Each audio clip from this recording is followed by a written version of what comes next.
Fala aí pessoal, tudo bem com vocês? Estamos aqui para mais uma aula de revisão.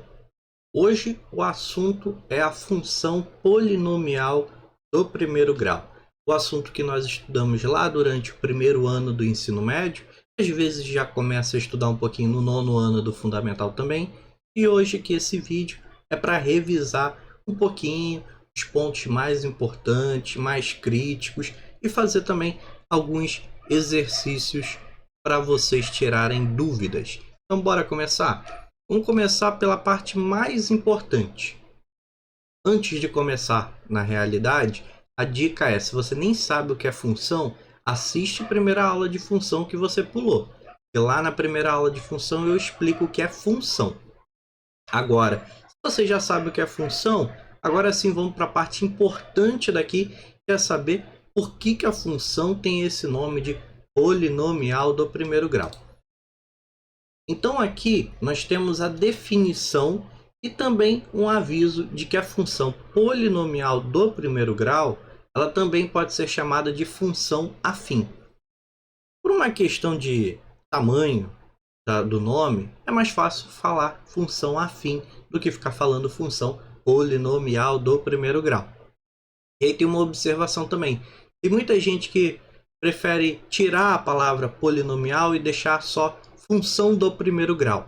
Não é correto falar isso. Tem muita gente que faz assim até para ficar mais rápido de falar.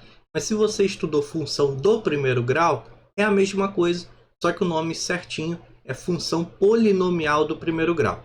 Mas eu prefiro estar chamando de função afim. Tem os dois nomes aí, eu devo ficar falando função afim aqui em todo o vídeo, tá? Para vocês ficarem ligados. Então, uma função f, que transforma o número r em outro r, ou seja, um real em outro real. Ela chama-se função afim ao polinomial do primeiro grau quando existem dois números reais, o a e o b. Vamos destacar até aqui melhor do que circular. Vamos deixar o a e o b aqui destacados, que eles vão ser importantes. O a e o b, tal que a f de x seja igual ao a vezes o x mais um b. Isso para todo x pertencente aos reais. Esses números que eu destaquei, né, o a e o b, letras, mas que estão representando números, nós chamamos de coeficientes da função afim. Então, quando você tiver uma função mesmo para calcular algum valor ou algum problema que você precisa utilizar a função, esse a e b eles vão ter valores numéricos. O x não.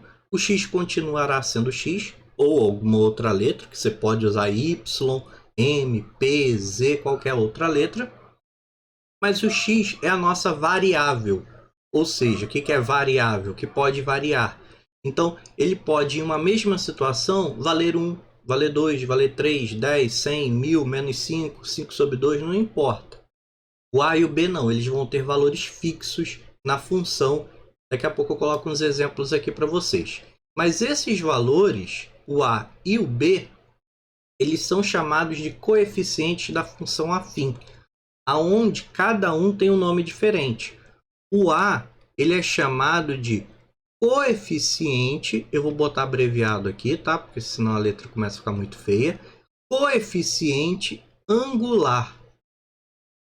Enquanto que o b, ele é chamado de coeficiente linear dessa função afim. Então, os dois são coeficientes, porém, cada um é um tipo de coeficiente. E isso tem muito a ver com o gráfico da função. Então, eu vou deixar para falar um pouquinho mais desses coeficientes lá na hora que fizermos o gráfico da função, beleza? Vamos só ver aqui alguns exemplos de função afim. Então, como eu estava falando, esse a e b pode ser qualquer número. Eu posso ter uma função f de x como sendo 3x mais 2. Repara que nessa função aqui, o coeficiente a, né, o meu coeficiente a aqui, ele vale 3. Enquanto que o coeficiente b, que é o coeficiente linear, ele vale 2. Certo? Então, o a, que é o coeficiente angular, é sempre o número que vai estar ali juntinho com o x. Enquanto que o b, ele é o termo independente. O coeficiente linear é sempre o número que vai estar aqui fora. Pode ser que não tenha número? Pode. Aí nesse caso b é igual a zero, como por exemplo, nesta função aqui, a f de x igual a 5x. Nesse caso, o b ele é igual a zero, ok? E aí, para você ter uma função afim, você precisa ter pelo menos esse fator aqui, tá? Pelo menos o a, x.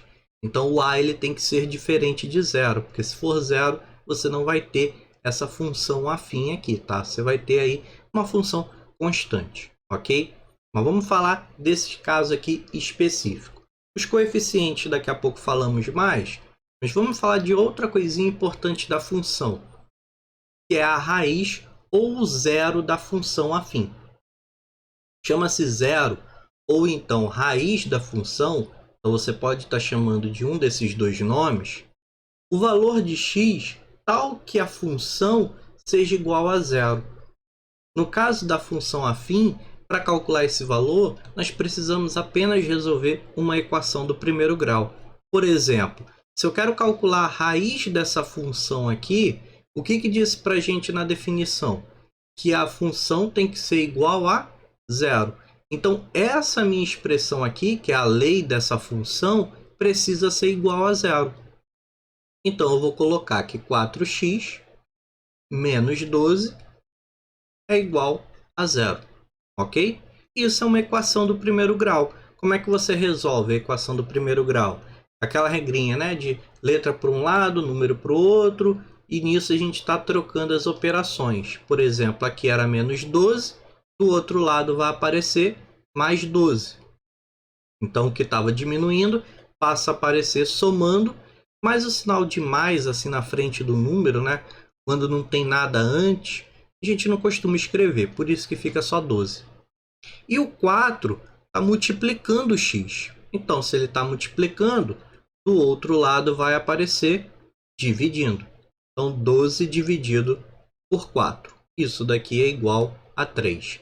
Significa que 3 é a raiz da função que está aí no exemplo da função f de x igual a 4x menos 12.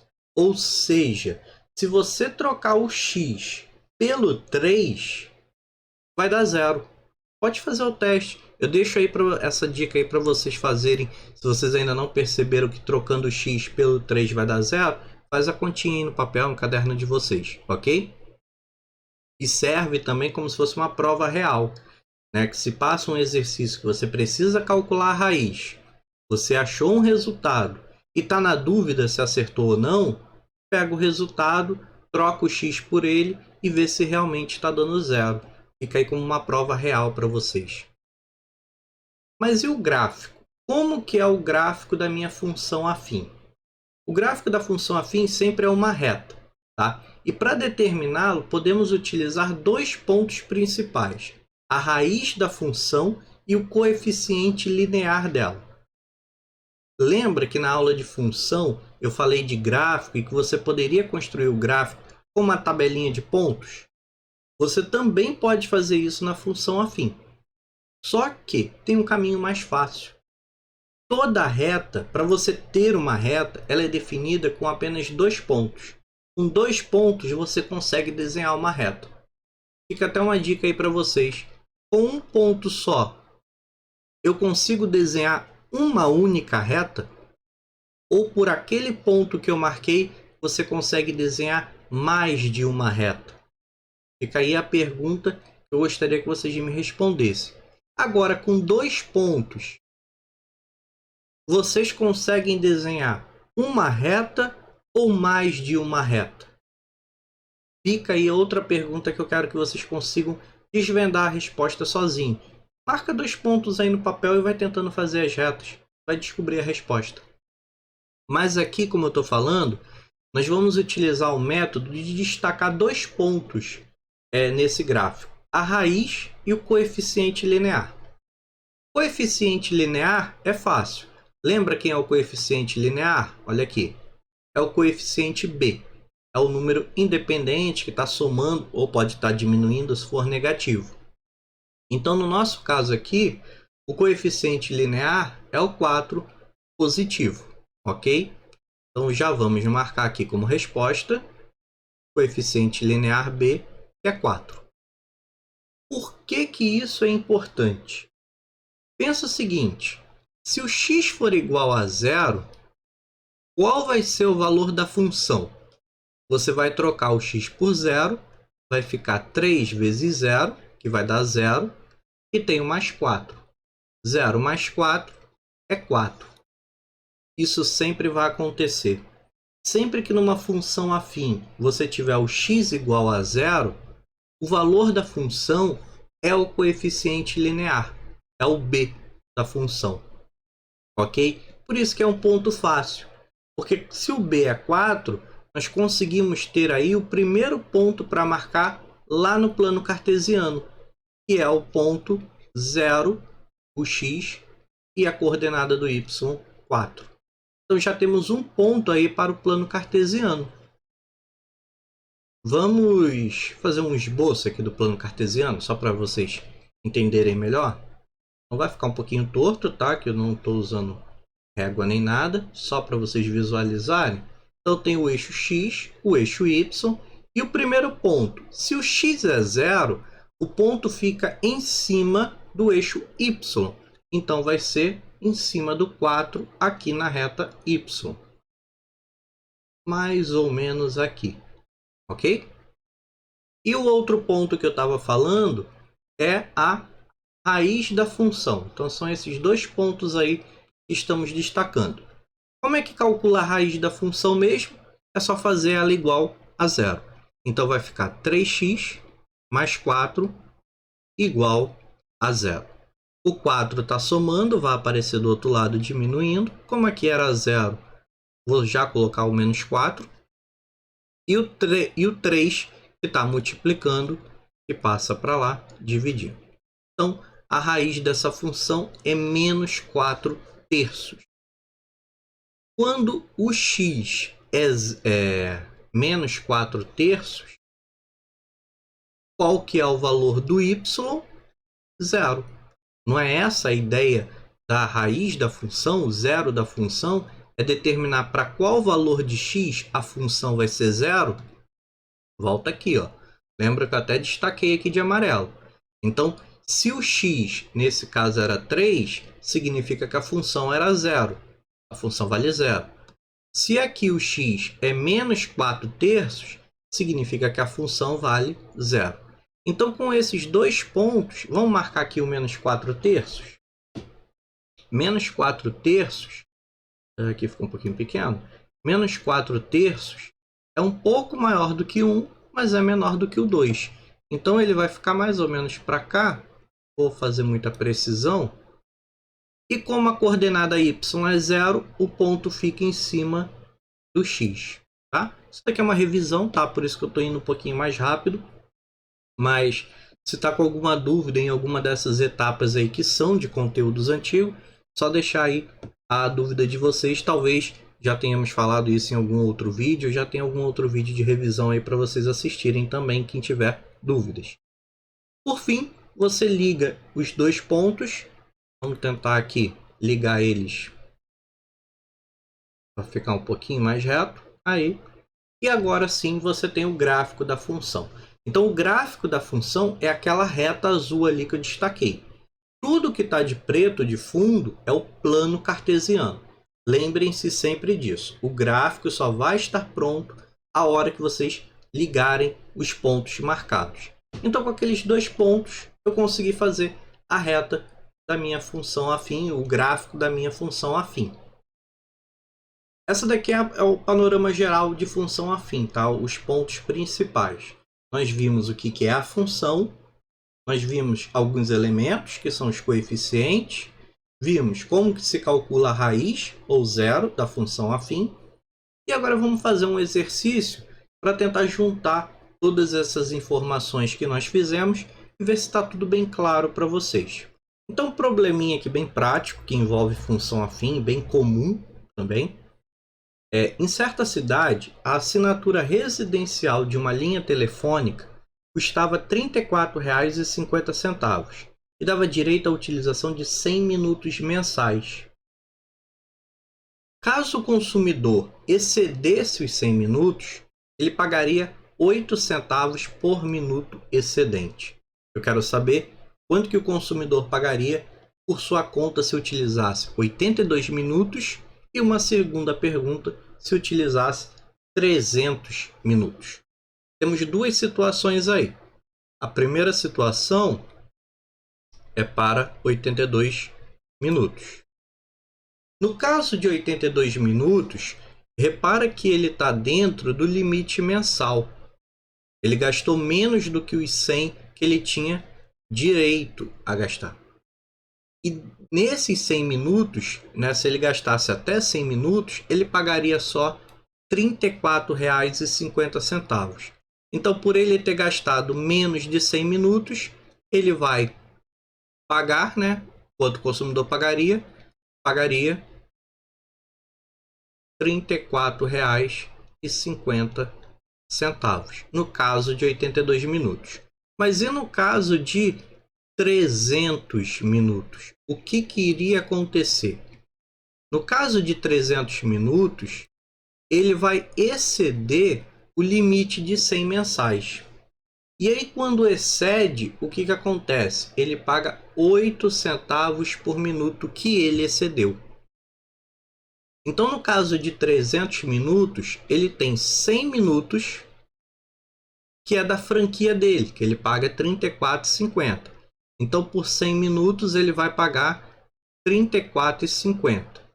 Agora, os outros 200 minutos, ele paga 8 centavos para cada um deles. Então, vai ser 8 centavos vezes 200 minutos. Certo? Isso daqui dá um total de R$16. Ok? Então, no caso 1, ele pagaria R$ 34,50. No caso 2, vou dividir aqui para não ficar bagunçado, ele pagaria os R$ 34,50 dos 100 minutos, mais R$16 do excesso aí que ele teve. Ou seja, ele vai pagar R$ 50,50, ok? E aí você pode estar se perguntando, tá, mas o que tem a ver com tudo que ele falou? Não apareceu f de x, não apareceu gráfico, não apareceu zero, raiz. O que tem a ver? Vamos vendo, com calma. A letra B diz que o consumidor pagou os R$ 52,90 pela conta. E aí ele quer saber quantos minutos esse consumidor usou. Olha só, dos R$ 52,90, ele já tira desse valor os R$ 34,50. Ele paga R$ 34,50 independente de quanto que ele gasta. Então daqui você já tem aí um valor de R$ 18,40. Isso significa que R$ 18,40 ele pagou por excedente. Agora, quantos minutos ele pagou por excedente? Como é 8 centavos para cada um, eu pego o total e divido em partes de 8 centavos. R$ 18,40 dividido por 0,08. Para fazer essa divisão, igualamos a quantidade de casas decimais. Já são iguais, né? Tem duas casas em cima, duas embaixo. Então você pode fazer a sua conta de divisão como se o número não tivesse vírgula, ok? Vai ser 1840 dividido por 8. 008, mas 0 aqui à esquerda do número não vai fazer diferença nenhuma. 1840 dividido por 8 é igual a 230, ou seja, foram 230 minutos que ele excedeu. Então vamos colocar aqui 230 minutos excedentes. A pergunta é quantos minutos ele usou. Então ele utilizou, né? Vamos tentar deixar a letrinha um pouquinho mais bonitinha aqui. Ele utilizou 230 mais os 100 que a gente já tinha descontado aqui do plano dele. Então ele utilizou 330 minutos. Ok? E aí, de novo, você deve estar se perguntando o que isso tem a ver com tudo que eu tinha revisado antes. Tem tudo a ver. E a gente vai perceber isso agora. Porque eu quero que escreva a lei de formação da função que representa essa situação. Então você pode perceber que um problema de função é um problema que muitas vezes vocês já faziam desde lá do antigo primário, né? Primeira, segunda, terceira série aí. Mas é um problema de função. Você viu que a letra A e a letra B, eu não precisei usar conhecimento de função. Mas todos aqueles cálculos que fizemos, está tudo relacionado a conseguir você montar uma lei para função. Como que você vai montar a lei dessa função aqui? Vai ser uma lei dividida em duas partes, né? A primeira parte é que se o x estiver entre 0 e 100, o que significa estar entre 0 e 100? Se a pessoa gastou de 0 minutos, né? Ou seja, não gastou nada, até 100 minutos, ela paga um valor fixo. Então, a sua função vai ser f de x igual a R$ 34,50. E o segundo caso é que para x maior ou igual não, né? Só maior que 100, a minha função vai ser quanto? Lembra o que nós fizemos? O que nós fizemos? Vamos voltar aqui na letra A. Nós pegamos o 34,50, tá vendo aqui? E somamos, então calma lá, vamos voltar aqui, vamos colocar 34,50 mais o que nós somamos aqui? O valor do excedente, né? O quanto que ele pagou pelos minutos excedente. Mas como que nós chegamos nesse 16? Eu estou escrevendo uma lei que vale para qualquer situação e não só para a situação de 300 minutos. O que nós fizemos? Pegamos o 0,08 e multiplicamos pela quantidade de minutos. Então volta aqui, vamos fazer 0,08 vezes a quantidade de minutos. E a quantidade de minutos está representada pela letra x. Então vai ser 0,08 vezes x.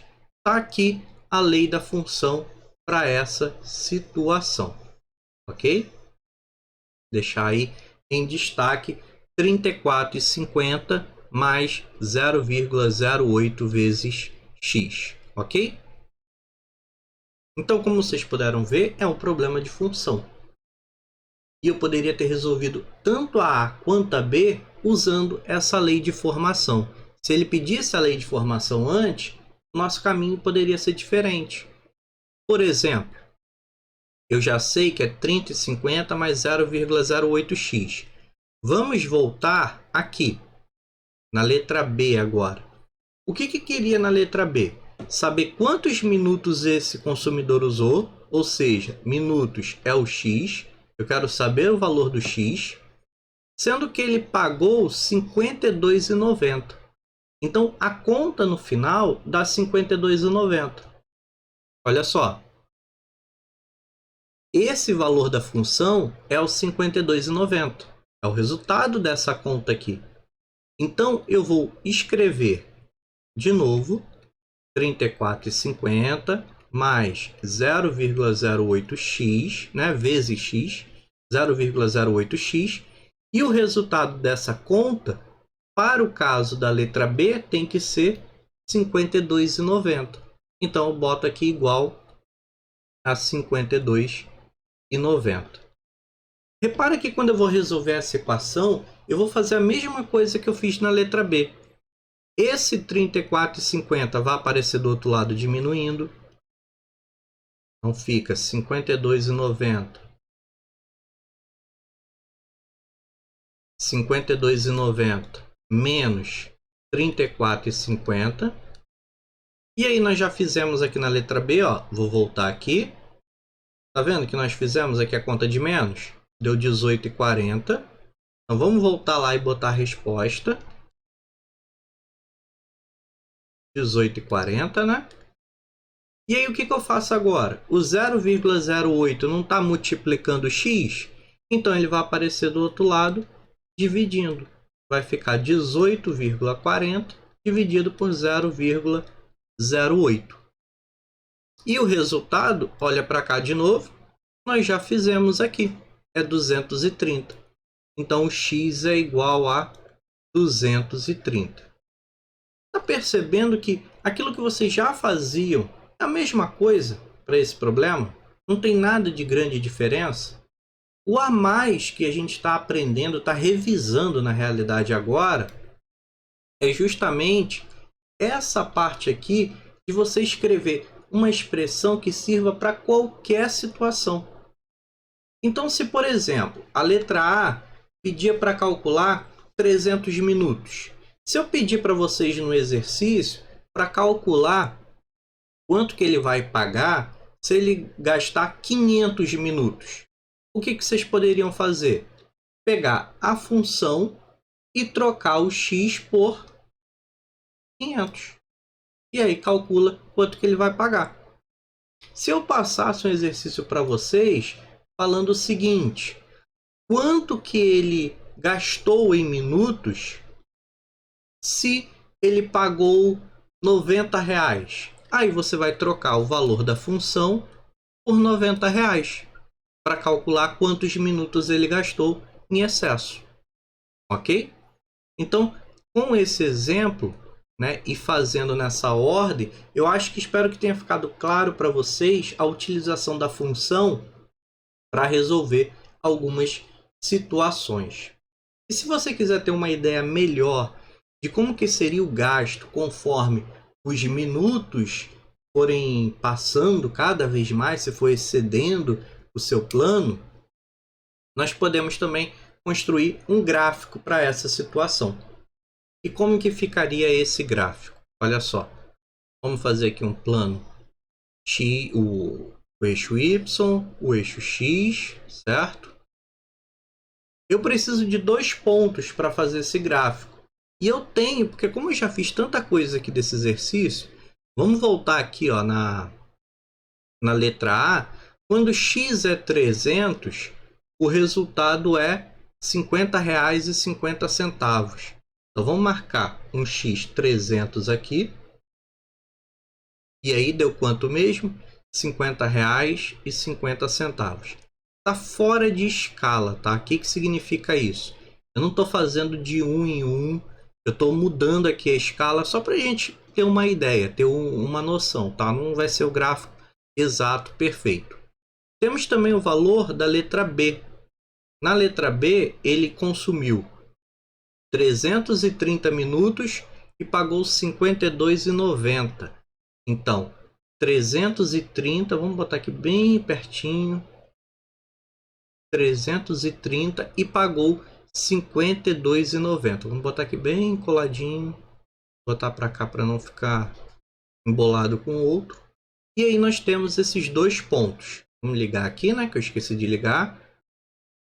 O primeiro ponto da função e temos aqui o segundo ponto da minha função. Então, só para vocês terem uma ideia, é um caso mesmo de função afim, vai formar uma reta. A gente só não pode esquecer que essa função específica tem uma limitação aqui no 100, né?